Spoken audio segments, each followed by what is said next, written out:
dead dogs wrapped in plastic found in a woman's freezer last Friday. 63-year-old Nanny Johnson is charged with 43 counts of animal cruelty. What cops are still trying to figure out is why. Was she operating a puppy mill, or was she mentally ill, or both?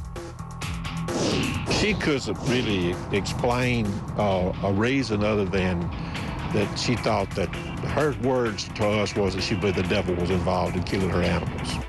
Now, maybe she's trying to pretend she's crazy. Almost 30 dogs were rescued. They are now in the care of a veterinarian.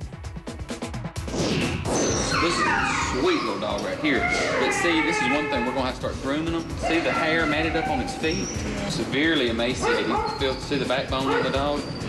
Severely emaciated, that means starving. For more on this gruesome story, let's go straight out to my very special guest, Carole Davis, West Coast Director, Companion Animal Protection Society. Carole, cops say this woman collected lots of dogs and lots of dolls. What does that signal to you? It signals to me that she's mentally ill. She's got mental problems. But the difference here between dogs and dolls is that the dolls don't feel the pain. The dogs, the dolls in the freezer aren't feeling anything. But those dogs that are dead probably died in agony. And the dogs that were lucky enough to make it out of this place are very fortunate indeed. This was a puppy mill. 90% of them were females. What does that indicate to you?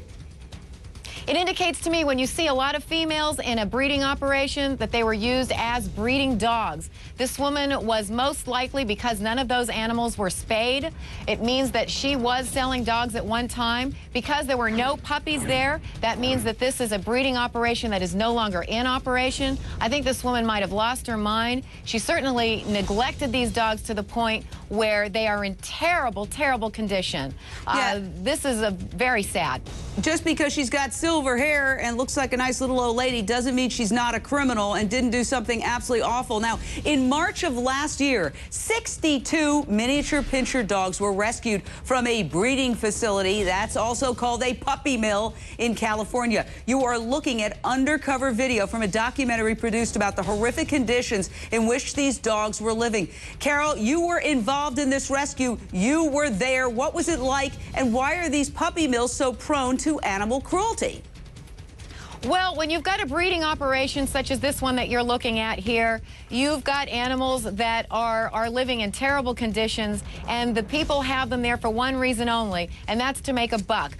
These dogs aren't there because these dog owners love them. They're there because they're using these dogs to sell them. And there's a really good way to stop all of this. You just stop buying these dogs. Start rescuing dogs instead of buying them, and you'll put these people out of business. End of story.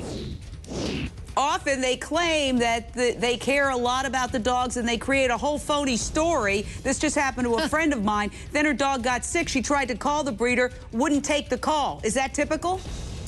Yeah, it's really typical. We've got tens of thousands of breeders. We might even have more than that of unlicensed breeders. There's nothing to stop somebody who's got several acres of land to have a barn, debark a bunch of dogs, put them in cages, and start breeding them and selling them directly over the internet. This has got to stop.